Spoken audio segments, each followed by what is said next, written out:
Good morning, I hope you're all well. Today I'm showing you my 5 minutes breakfast smoothie idea that is vegan and gluten free. Enjoy!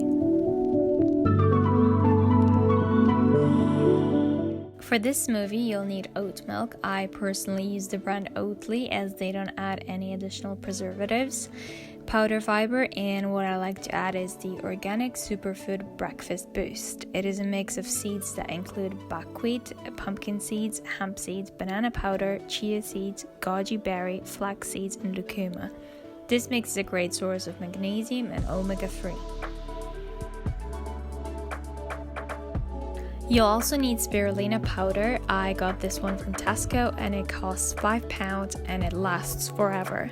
You'll also use half of avocado and half of banana. I usually just buy frozen kale, spinach and mango separately, but I came across this mix on my last shopping trip. When it comes to proportions, I tend to make 2 cups of a smoothie and I drink it throughout the day.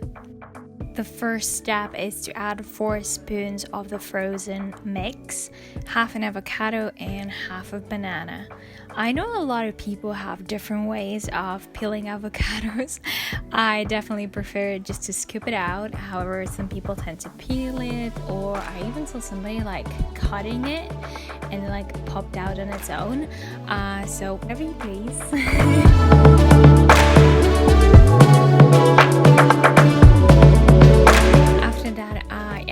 Spoon of the organic superfood breakfast boost. You can actually eat it on its own as a snack, but I definitely prefer to blend it in.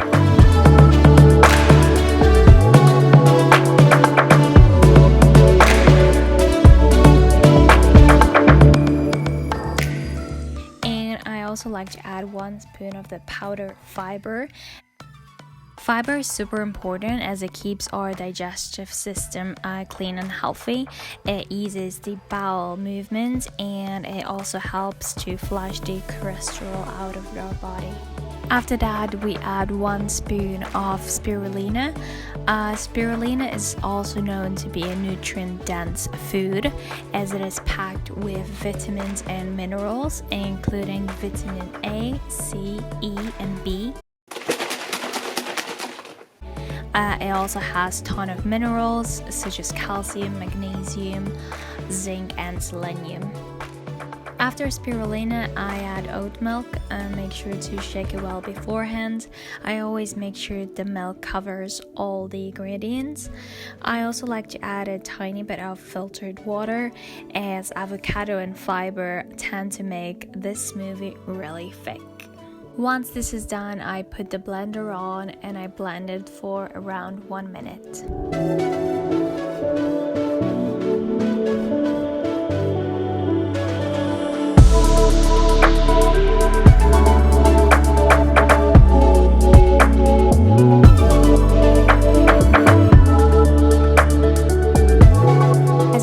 The smoothie is quite thick. I think it's thanks to avocado and fiber that tends to absorb all the moisture. I hope you enjoyed this smoothie recipe. Make sure to check it out, and thank you so much for watching. Please stay safe and I'll see you in the next video. Bye.